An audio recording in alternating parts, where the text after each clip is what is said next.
everyone, my name is Vaishnavi Parate. I am a law student and today we are going to discuss and learn about what are the grounds for divorce under the Hindu Marriage Act 1955.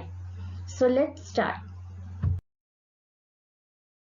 Let's start with the introduction. In ancient times, the concept of divorce was not known to anyone. They considered marriage as a sacred concept. According to Manu, the husband and wife cannot be separated from each other.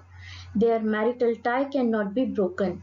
Later, the concept of divorce came into the picture and was established as a custom to put the marriage to an end. But in today's era, divorce become very general and normal for people as they think it is a relief from any toxic or unwanted relationship.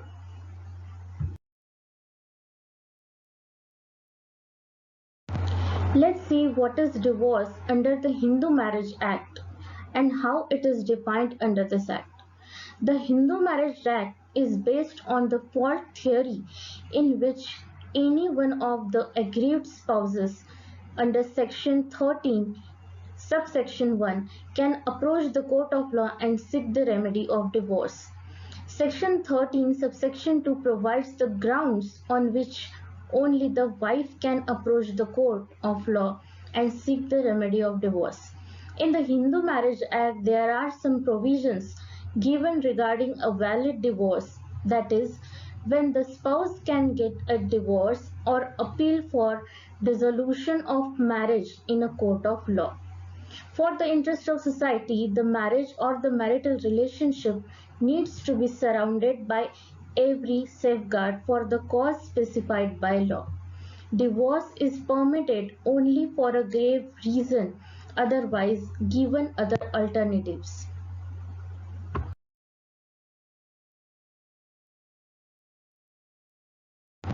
Now let's see various grounds for divorce. First, adultery. Second, cruelty. Third, desertion. Fourth, conversion. Fifth, insanity. Sixth, leprosy. Seventh, vulnerable disease. Eighth, renunciation. And ninth, presumption of death.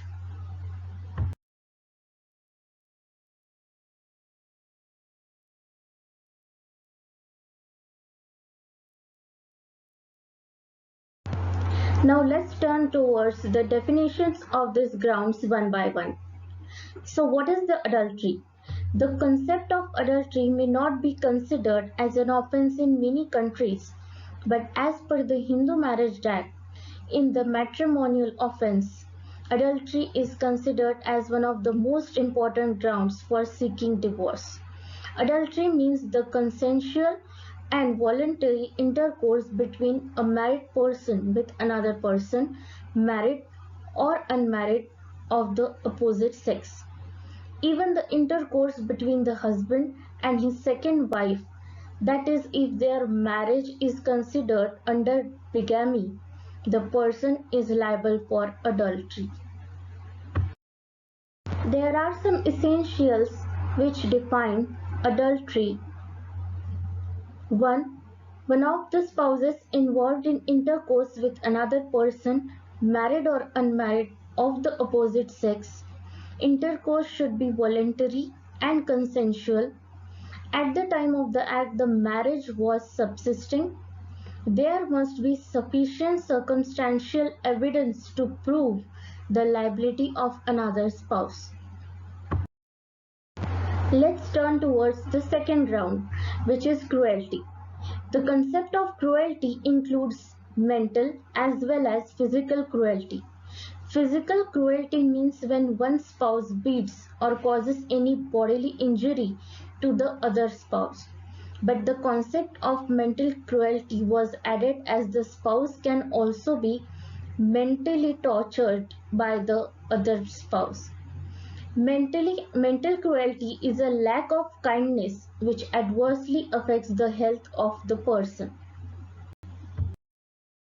Now let's see the third ground, desertion.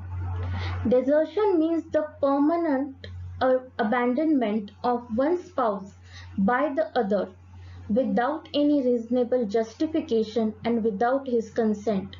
In general, the rejection of the obligations of marriage by one party. Let's see the fourth ground. Conversion.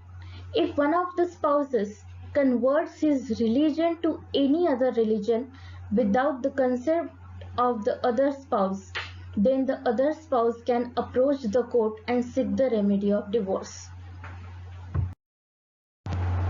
Our next ground is insanity. Insanity means when the person is of unsound mind. Insanity as a ground of divorce has the following two requirements.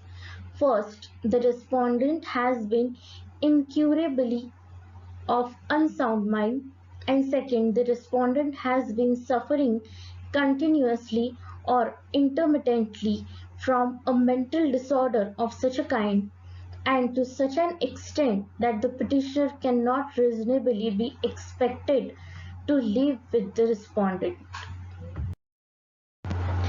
Let's moving further. Leprosy. Leprosy is an infectious disease of the skin, mucous membranes, nervous system, etc.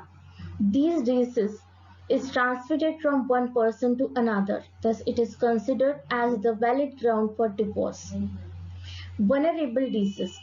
Under this concept, if the disease is in communicable form and it can be transmitted to the other spouse, then this can be considered as the valid ground for divorce. Presumption of death. In this case, the person is presumed to have died if the family or the friends of that person does not hear any news about the person alive or dead for 7 years. It is considered a valid ground for divorce, but the burden of proof is on the person who demands the divorce. Renunciation. It means when one of the spouses decides to renunciate the world and walk on the path of God, then the other spouse can approach the court and demand a divorce. In this concept, the party who renunciates the world is considered as civilly dead. It is a typical Hindu practice and is considered a valid ground for divorce.